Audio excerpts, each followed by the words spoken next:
বাচ্চাদের টিফিন থেকে শুরু করে বিকালের নাস্তা বা সকালের নাস্তায় যে কোনো সময় বানিয়ে নিতে পারেন এই চিনি পরোটা। আর এই রেসিপিটা এত সহজ যে যে কেউ একদম নিমিষেই বানিয়ে নিতে পারবেন।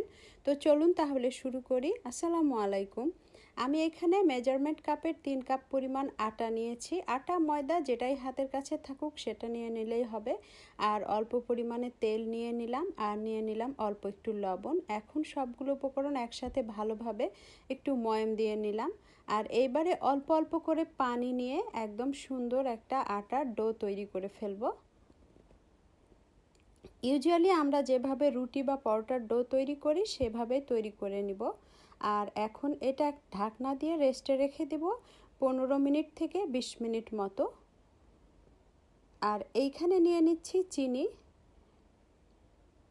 চিনিটা আমি এখন একপাশে রেখে দিব। আর আটাটার কি অবস্থা এখন দেখতে হবে। তো মোটামুটি 20 মিনিটের মধ্যে আটাটা কিন্তু সুন্দর একটা স্টিচি ভাব চলে এসেছে। এখন আমরা পরোটাগুলো বেলে নিব। তো বেলুন পিড়া নিয়ে নিচ্ছি। আর এখন এই আটা থেকে 6টা মতো গোলা তৈরি করে নিলাম। আর গোলাগুলো একটু হাত দিয়ে গোল গোল করে নিচ্ছি। এবার একটা গোলা নিয়ে অল্প একটু আটা নিয়ে যেভাবে রুটি বেলি একদম পাতলা করে রুটিটা বেলে নিতে হবে। এইটা আর নর্মাল পরোটার মধ্যে খুব বেশি পার্থক্য নেই, শুধুমাত্র এখানে চিনি অ্যাড করলেই হয়ে যাবে। তবে চিনিটা আবার একটু পরিমাণ মতো দিতে হবে, কারণ বেশি চিনি দিলে খেতে ভালো লাগবে কিন্তু ভাজার সময় দেখা যাচ্ছে যে চিনিটা ক্যারামেলাইজড হয়ে তিতো তিতো হয়ে যায় আর তাওয়াতে পুড়ে পুড়ে লেগেও যেতে পারে। তাছাড়া বেলার সময়ও আবার একটু ঝামেলা হয়।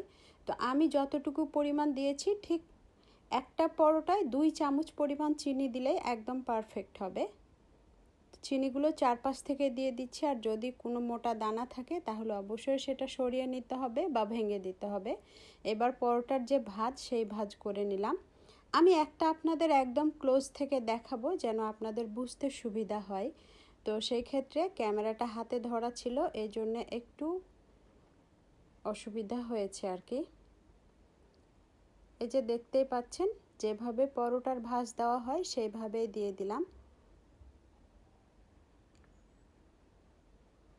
আর এই পরোটাগুলো বানিয়ে বাচ্চাদেরকে যে কোনো সময় খুশি করে দিতে পারেন। অনেক সময় হাতের কাছে নাস্তা বানানোর কিছু থাকে না, তো ঘরে যদি আটা ময়দা বা চিনি থাকে তাহলে ঝটপট এটা বানিয়ে দিতে পারেন। আমার বাসায় কিন্তু বড় থেকে ছোট সবাই এটা অনেক পছন্দ করে।